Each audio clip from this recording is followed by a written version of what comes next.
दिन था यार, क्या दिन था। What a day for test cricket. हमने सब देखने को मिला, फाइट देखने को मिली, क्रिकेट देखने को मिली, शानदार बॉलिंग देखने को मिली, बहुत सारे मिस्टेक्स देखने को मिले और एंड में दिन खत्म हुआ जब शुभमन गिल अपनी उंगलियों के साथ सामने खड़े थे ज़ाक क्रॉली के। बात करेंगे, पूरी चर्चा करेंगे। आप देख रहे चैंपियंस ट्रिपल नई एपिसोड। मैं हूं पीडी और मेरे साथ है एमजे। एमजे क्या हाल चाल है? मैं बहुत बढ़िया हूं दोस्त, कैसे हो आप? बहुत बहुत बढ़िया। जैसा कि मैंने कहा कि बहुत सारी चीजें एक साथ देखने को मिली, बहुत सारी चीज इनमें से हमें पसंद नहीं आई, कुछ चीजें बहुत ही इंटरेस्टिंग थी, सबके बारे में बात करेंगे। पर सबसे पहले शुरुआत करते हैं भारत की बैटिंग से। कल दर्शकों को बता दूं स्कोर, कल भारत ने अपना दिन शुरू किया 145 रन से और आज भारत 387 रन पे ढेर हो गई, पूरे 10 विकेट चले गए, जिसमें से लास्ट के 4 विकेट भारत के 11 रन पे गए। इंग्लैंड की तरफ से क्रिस वोक्स ने 84 रन लेके 3 विकेट लिए, जोफ्रा आर्चर ने 2 विकेट लिए और 2 विकेट मिले बेन स्टोक्स को। जवाबी कार्रवाई में इंग्लैंड 2 रन पे थी, बिना किसी विकेट के नुकसान पे भारत सिर्फ एक ही ओवर कर पाया। तो यहां से शुरुआत करते हैं भारतीय बैटिंग के बारे में। क्या आपका ऑब्जर्वेशन था? देखिए, आज का दिन को अगर मैं एक सिंपल वर्ड में सम अप करूं तो डे ऑफ लॉस्ट अपॉर्चुनिटी था। इंडिया के पास कम से कम मैं आज गिनती में गिन सकता हूँ 5-6 ऐसे सुनहरे मौके थे जब वो गेम को अपने ग्रिस्प में ऐसे लेके अपने ग्रिप्स में डाल के उसका रन कर सकते थे। उनका पूरा मौका था कि आज पूरा डोमिनेट कर जाता आज कि भाई मैं आज एग्जैक्टली आज मेरा दिन है, आज मैं जाके करने वाला हूँ। ये माइंडसेट के साथ खेलना था जो कि इंडिया नहीं कर पाई। बहुत ही मैं आपको क्या बताऊं, बहुत टाइम ऐसा था ना कि इतना फ्रस्ट्रेटिंग प्ले हो गया था। अगर आप इंडियन सपोर्टर हो, टेस्ट क्रिकेट के लिए बहुत अच्छा था, बट इंडियन सपोर्टर के लिए बहुत बुरा था क्योंकि बहुत अपॉर्चुनिटी थी, आपने बहुत बार उसको गंवाया and frustrating day for me. बिल्कुल बिल्कुल, बहुत तगड़ी सुनहरी अपॉर्चुनिटी थी भारत की कि एक वो कड़ी लीड बना सकते थे। बहुत सारे प्लेयर्स जो सेट हो गए, आउट हो गए। शुरुआत करते हैं सबसे पहले राहुल, जिन्होंने एक शानदार शतक मारा, 100 रन मारा, पर ऐसा लगा कि जैसे ही वो 100 उनकी खत्म हुई, लैक ऑफ कंसंट्रेशन हुआ और एक मुझे लग रहा सिंपल सी गेंद, बशीर की सिंगल सी गेंद जो कि वो शायद आंख बंद करके एनी गिवन डे उसको कवर ड्राइव से खेल सकते थे, उसको वो एज दे बैठे पीछे स्लिप पे। देखिए, पहला दोनों विकेट है ऋषभ पंत और बशीर ने जो विकेट लिया राहुल का, तो ये पहले दोनों विकेट जो थे ना वो गिफ्ट थे। इंडिया ने उसको गिफ्ट लिया, रैप किया अच्छा सुनहरे तरीके से और दिया, लो भाई रन आउट कर लो भाई हम पीछे स्लिप में कैचिंग प्रैक्टिस कराते। ऐसे विकेट गए हैं दोनों के दोनों, बहुत फ्रस्ट्रेटिंग थे दोनों विकेट। दोनों बैट्समैन बहुत अच्छा खेल रहे थे, दोनों का मौका था। और क्या है, 100 रन के बाद तो आदमी को पहले फिर से 2 मिनट के लिए, जैसे द्रविड़ को देखा होगा आपने, द्रविड़ जब भी सेंचुरी मारते थे तो वो साइड में जाके 1-2 मिनट के लिए अपने आप को पहले सेलिब्रेशन से अलग करते थे, फिर वो बैटिंग स्टांस में आते थे। वो अप्रोच थी कि भाई मेरे को पता है कि जब से एक ऐसा माइलस्टोन अचीव होता है तो बहुत ज्यादा टेंडेंसी होती है, गेम को रिक्वायरमेंट थी कि राहुल समय लंबा खेले, बट राहुल ने उल्टा किया। राहुल ने जाके उसमें वर्क नहीं किया और सीधे अपना विकेट गंवा बैठे। बिल्कुल बिल्कुल, मैं वही कहूंगा। यहीं पे हम जो कहते हैं कि एवरेजली गुड प्लेयर और ग्रेट प्लेयर्स के बीच में डिफरेंस होता है। जो ग्रेट प्लेयर होता है वो इन अपॉर्चुनिटीज को लंबी अपॉर्चुनिटी में कन्वर्ट करता है, डैडी 100 जिसे कहते हैं। राहुल देखिए 60 टेस्ट मैचों में ये उनका 9वां शतक था। ऐसा नहीं है कि उन्होंने कम रन बनाए हैं, उनका एवरेज कम है इसलिए क्योंकि वो जब भी शतक बनाए हैं उनका 1 शतक या 2 शतक छोड़ के, जब उन्होंने 199 जो उनका हाईएस्ट स्कोर था, उसके बाद उनके सारे स्कोर्स रिलेटिवली छोटे रहे हैं या फिर वो हाफ सेंचुरी से सेंचुरी को कन्वर्ट नहीं कर पाए हैं। आज उनके पास एक सुनहरा मौका था, वो 100 को 150 कर सकते थे, पर बहरहाल क्या किया जाए। आज एक बात और बोलना चाहूंगा जी आपकी बात पे। आपने कहा कि भारतीय बैट्समैन ने गिफ्ट रैप दे दिया, ऋषभ पंत भी बहुत अच्छा खेल रहे थे, वो रन लेने की जरूरत नहीं थी और वो आउट हो गए। पर भारत ने उसके बाद इंग्लैंड को फुल कोशिश की। रविंद्र जडेजा, नीतीश कुमार रेड्डी ने ऐसी रनिंग बिल्कुल की, 4 बार 4 बार साफ साफ रन आउट होते हुए बचे। कई बार नीतीश रेड्डी बीच में खड़े हो जाते थे, कई बार जडेजा को बुला के बोलते थे आजा आजा, वापस जा कर देते थे। तो भारत पूरी कोशिश कर रहा था कि भाई ये 2 विकेट तो गए हैं, ये 2 और आप और ले। वो तो उन्होंने ग्रहण नहीं किया, वो तो उनके थ्रोज नहीं लगे, थैंक्स टू ऑली पॉप और नीतीश रेड्डी थोड़ा सा 30 रन बना गए और पार्टनरशिप बन गई, वरना हम तो पूरी कोशिश कर रहे थे अपने विकेट गंवाने की। बिल्कुल बिल्कुल, मतलब जितना ट्राई कर सकते थे कि भाई गेम को हम लेवल प्लेइंग में ला दें। आज इंडिया के पास मौका था कि वो लंबा पूरा दिन खेलते, कल का फर्स्ट हाफ खेलते, 100 रन 150 रन की लीड पे देते, इंग्लैंड को फिर से ऐसी सिचुएशन में ला के खड़ा कर देते जहां उनको पता ही नहीं होता कि हम बैस बॉल करें, हम क्या करें। वो जो लास्ट टेस्ट मैच में सिचुएशन आई थी जब इंग्लैंड को पता था कि they are playing to not win the game but to somehow survive in the game, तो वो अप्रोच, वो माइंडसेट में आज लाके खड़ा करने का जो अपॉर्चुनिटी थी, इंडिया ने उसको नहीं किया। बहुत दुख होगा उनको जब इन देखेंगे सीरीज को अगर हाइंडसाइट में कि भाई उस दिन हमने थोड़ा और अपने आप को कमिट किया होता, उस दिन थोड़ा और खेला होता। और जो लोअर ऑर्डर की अपन बात पहले दिन से कर रहे हैं, मतलब द रीजन वी गेव कि भाई क्यों वॉशिंगटन सुंदर को ले रहे हो या क्यों ऐसे कर रहे हो, अपन बात कर रहे हैं लोअर ऑर्डर की, इन लोग ट्राई ही नहीं कर रहे हैं। आकाशदीप हो गए भैया, आप क्या कर रहे हो, क्या करे, इतनी दूर बॉल है 35 ओवर में, जब आइडियल टाइम में 35 ईयर ओल्ड बॉल थी, 35 ओवर ओल्ड बॉल थी, तब आइडियल सिचुएशन थी किसी भी बैट्समैन को खेलने की। आप 7वें 8वें स्टंप की बॉल को रीच कर रहे हो, क्यों? आपके सामने बैट्समैन है वॉशिंगटन सुंदर, उसको दो ना मौका खेलने का। क्या हो रहा है? बहुत ही डिसअपॉइंटिंग था आज तो। बिल्कुल, लास्ट के हमने कई बार इस बारे में बात की है कि अगर भारत को ये सीरीज में अच्छा करना है, हमने लॉर्ड्स का भी एग्जांपल दिया था पिछली बार, बुमराह और शमी ने 90 रन की पार्टनरशिप की थी जब भारत ने लॉर्ड्स में टेस्ट मैच जीता था।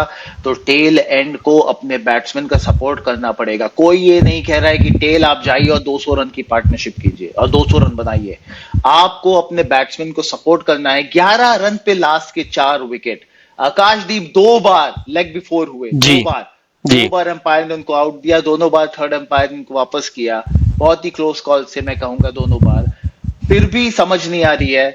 बुमराह तो अब की क्या बोले, वो तो बॉलिंग इतनी अच्छी कर रहे कि उनको क्या बोला जाए। सिराज साहब 2 बॉल नॉट आउट रह गए उधर दूसरी तरफ, और वॉशिंगटन सुंदर को मारना था उस समय, तो वो उनके पास ऑप्शन नहीं थे। वो वॉशिंगटन सुंदर को मारने पे मजबूर किया आकाशदीप ने। जैसा वो खेल के आउट हुए हैं, बहुत ही डिसअपॉइंटिंग था। आपने बॉलिंग नहीं करवाई इस बार, आपका नहीं चला, तो आपको बैटिंग अच्छा है। हम आकाशदीप के सपोर्टर है, बट ये मतलब नहीं कि उसके कारण हम उसकी हर चीज का सपोर्ट करेंगे। आज जो बैटिंग का उनका मौका था कि बैटिंग करके मैं दिखा सकते थे कि भाई लोअर ऑर्डर में मैं हूं, मैं थोड़ा अच्छा खेल के दिखाऊंगा तुमको। क्या किया, इतना डिसअपॉइंटिंग, बहुत ही डिसअपॉइंटिंग। जिस बॉल में कभी आउट ही नहीं हो सकते उस बॉल पे आपने एज दे के आ गए, उस बॉलर को दिया जिस बॉलर को विकेट नहीं मिल रहे थे। देखिए, आकाशदीप के बारे में एक और चीज ये बोलूंगा कि आकाशदीप ऐसा नहीं है कि जिंदगी में पहली बार बल्ला पकड़ रहा है। आपका बात कहना सही है कि आकाशदीप ने बिल्कुल भी फोकस नहीं किया, वो अपॉर्चुनिटी नहीं दी कि वो एक तरफ से खड़े। और जैसा कि मैंने कहा कि यस, उनके बल्ले से ज्यादा रन नहीं बने, पर उन्होंने फर्स्ट क्लास में एक 50 मारी हुई है। उनको मालूम है कि कैसे अगर चाहें तो लंबे समय तक रुक सकते हैं, पर बहुत ही अनफॉर्चुनेट था, उन्होंने भी साथ नहीं दिया। मैं जडेजा के विकेट पे भी जाना चाहूंगा, जडेजा और रेड्डी का विकेट पे। और जैसा कि मैंने कहा, जडेजा और रेड्डी की जब पार्टनरशिप हो रही थी तो बहुत खराब रनिंग थी बिटवीन द विकेट्स। ये जडेजा के द्वारा मैं फर्स्ट टाइम ऐसा देखने को मिला। कई ऐसी बार अपॉर्चुनिटी आई जब उन्होंने रेड्डी को ऑलमोस्ट आउट करा ही दिया था, वो किस्मत से बचे रेड्डी। और फिर बेन स्टोक्स की एक शानदार बॉल पे रेड्डी कुछ नहीं कर पाए और एज दे बैठे। पर मैं जडेजा के विकेट के बारे में बोलना चाहूंगा। क्रिस वोक्स की बॉल पे आउट हुए जब क्रिस वोक्स ने लेग स्टंप के बाहर बॉल फेंकी थी। वो बॉल की स्पीड भी ज्यादा नहीं थी, 130 के आसपास की स्पीड थी। जडेजा उसको, मुझे लगता है कि अग्रेसिवली अगर थोड़ा सा खेलते तो शायद पाई नहीं जाता शॉट। और वो बॉल के बाद विकेट लेने के बाद क्रिस वोक्स खुद हंस रहे थे, उनकी खुद स्माइल छूट रही थी कि भाई ये क्या हो गया, थैंक्स मेरे दोस्त, आपने मुझे विकेट दे दिया। तो ये कारणों की वजह से मुझे लग रहा है कि एक अपॉर्चुनिटी लॉस हुई है, जैसा कि आपने कहा। तीनों टॉप बैट्समैन जो थे इंडिया के, आज तीनों ने अपना गिफ्ट इंग्लैंड को परोसा है। लो भाई, ले जाओ भाई घर में। जी बिल्कुल, अच्छे से रहो। बहुत डिसअपॉइंटिंग, ले लेना। शुभमन गिल हमने के बारे में बात करेंगे, लास्ट ओवर में क्या ड्रामा हुआ ऑफ कोर्स। उसके पहले कल मैंने और एमजे ने बात की थी कि ओवर रेट स्लो होना टेस्ट क्रिकेट के लिए बहुत ही खराब है। एमजे ने प्रपोज भी किया कि अगर आईसीसी को ओवर रेट्स के अगेंस्ट एक कड़े कदम लेने हैं तो वो ऑपोजिशन को रन्स की पेनल्टी दें, यही एक ऐसी चीज है जो इस चीज को सॉल्व कर सकती है।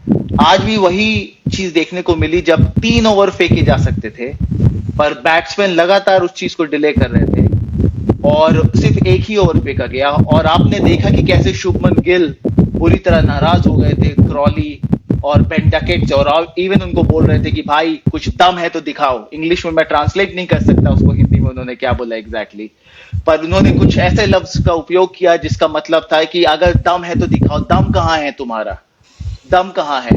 और वो जो चीज थी, एक विवाद उत्पन्न हुआ उससे। आपको क्या लगता है क्या करना चाहिए था शुभमन गिल को उस स्थिति में? ये हम बार बार देखने को मिल रहा है कि ओवर रेट स्लो हो रहा है, कई बार बैट्समैन स्ट्रैटेजी यूज कर रहे हैं, कई बार फील्डर स्ट्रैटेजी यूज कर रहे हैं। क्या करना चाहिए था शुभमन? देखिए, जब तक के लॉ को लाया नहीं जा रहा, स्ट्रिंजेंट लॉ, जब तक कि उसको इम्प्लीमेंट नहीं किया जाता जो भी लॉ है, तब तक it's a fair game, it's a tactical thing, right. आप ये सोचेंगे कि आपने 2-4 ओवर का गेम दे दिया तो और आपको विकेट मिलेगा, या तो आप 10 ओवर का गेम दे दो। मैं इंडिया के तरीके से नहीं बोल रहा, पर या तो आप 10 ओवर पहले दे दो उनको बैटिंग करने के लिए, ज्यादा फास्ट रन बना के, जैसे ही खेलना था उससे करके, या फिर आप पूरा दिन खेल जाओ, अगले दिन के सुबह उनको 10 ओवर 20 ओवर खेल के जब भी आउट हो रहे हो 50-60 रन बना के फिर दो। क्योंकि आप ऐसा सोचोगे कि 1-2-3 ओवर के उसमें ना क्या बहुत ही लक का फैक्टर होता है कि आपको बुमराह का दिन चल गया, उसने विकेट निकाल दिए तो मिल जाता है, फ्रस्ट्रेशन आने का जरूरी है। और बैट्समैन अगर इंडियन बैट्समैन होते तो भी शायद वही करते, कोई भी आगे चढ़ के ना मारने का ट्राई करता, ना कोई आगे चढ़ के जल्दी जल्दी ओवर फेस करने का। जब तक उनको पता है कि कोई पनिशमेंट नहीं है बिहाइंड उनके, तो उन लोग ऐसे ही खेलेंगे। ये मेरा नॉन पैशनेट टेक है इस चीज का। बिल्कुल बिल्कुल, मैं अग्री करता हूँ। मतलब इंग्लैंड के पास पूरा राइट है वो टैक्टिक्स को यूज करे अपने फेवर में। ऑनेस्टली कोई भी बैट्समैन वर्ल्ड क्रिकेट का उस स्थिति में ज्यादा ओवर खेलना नहीं चाहेगा। बुमराह को आप फेस कर रहे हैं, नया बॉल है, दिन ढल रहा है, कौन फेस करना चाहेगा? कोई भी नहीं। हर बैट्समैन ने, हर टीम ने टैक्टिक्स यूज किए हैं। क्रॉली और बेन डकेट वही यूज करना कोशिश कर रहे थे और शुभमन गिल भी अपनी जगह में सही है, वो अपनी टीम के लिए पुश कर रहे थे, उनको चैलेंज करने की कोशिश कर रहे थे। अगर वो विकेट जाता तो कौन जीतता? Of course. तो ये गेम था, मुझे लग रहा पैशन का। माइक एथर्टन ने भी ये चीज बोली कि इसको हमको फील्ड पे छोड़ देना चाहिए, जो हुआ सो हुआ। It's just one of those things जो कि क्रिकेट में ज्यादा अचार की तरह तीखापन लाता है। कल के बारे में क्या कहना है? कल क्या करना है? देखिए, कल का दिन फिर से इम्पोर्टेंट है। कल का दिन में पता चल जाएगा मोस्ट प्रॉब्ली की गेम कौन जीतने के करीब है। आई होप सो कल इंडिया इंग्लैंड को स्टार्टिंग के पहले सेशन में ही कम से कम 4-5 विकेट निकाल दे। अगर मैच जीतना है तो ऐसी ही बॉलिंग करनी पड़ेगी। अब अपन सोचे कि इंग्लैंड 300 रन बना ले और इंडिया जीत जाए तो वो मुश्किल होगा। जिस स्पीड से खेल रहे हैं, जिस पेस से रन बन रहे हैं, तो 300 रन के टारगेट अगर अपन लोग सोचे कि वहां तक आके खेले तो गेम नहीं जाएगा आगे। पर हाँ, आजकल किसी बॉलर को बोला है कि ये मैं हूं, मैं लेता हूं तुमको 5 विकेट देता हूं, चाहे वो आकाशदीप हो गए, चाहे जडेजा हो गए, चाहे बुमराह हो गए, उनको बोलना है कि मैं 5 विकेट लेके देता हूं तुमको, फटाफट तुम लोग भी विकेट लो, गेम खत्म करते हैं। ये बोलते हैं ना कि जब बॉलर्स विन यू मैचेस, वो इस सिचुएशन में बॉलर्स आके मैच जिताते हैं। कि जब मैच बिल्कुल डेड हिट है, कुछ नहीं समझ में आ रहा किस साइड जा रहा है, मैं रिस्पॉन्सिबिलिटी लेता हूं, मैं इस टीम को 150 रन के अंदर आउट करूंगा और फिर इंडिया को मौका दूंगा जीतने का। ये होना चाहिए कल का अप्रोच। बिल्कुल। भारत, मैं आपको एक चीज बता दूं, अगर भारत के सामने 250 के आसपास का लक्ष्य पहुंच गया तो भारत नहीं चेस कर पाएगी। भारत का रिकॉर्ड चौथी इनिंग्स में चेस करने का ज्यादा अच्छा नहीं है। वो इंग्लैंड अगर 371 चेस किया तो आप ये ऐसा बिल्कुल मत सोचे कि आप चढ़ के खेल जाएंगे। हमारी टेल भाई, हमारी टेल है। वो लास्ट के 5 1 रन बिना ऐड किए भी आउट हो सकते हैं। बिल्कुल। भारत को तो मुझे लग रहा है बिल्कुल एक बॉटम लाइन बनानी पड़ेगी कि इंग्लैंड किसी भी हालत में 200-250 तक नहीं पहुंचना चाहिए। शुरू के फर्स्ट सेशन में उनके 2-3 विकेट चटकाने जरूरी हैं और कम से कम रन पे। आप खराब बॉलिंग डाल के ऑफ स्टंप, लेग स्टंप के बाहर बॉल डाल के सरवाइव नहीं कर सकते। इंग्लैंड अपने स्ट्रोक्स खेलेगी, आपको चांसेस मिलेंगे। स्लिप कैचिंग क्रिटिकल है, स्लिप्स में कैच पकड़े। राहुल ने फिर से फर्स्ट इनिंग्स में 1-2 ड्रॉप किए थे, हमने उसका खामियाजा हमने बात की थी भुगतना पड़ा। आपकी कैचिंग ऑन द स्पॉट होनी चाहिए। जी बिल्कुल। और इंग्लैंड इसी समय ट्राई करेगी कि वो कैसे भी करके 300-350 के स्कोर में पहुंच जाए और डिक्लेयर कर दे।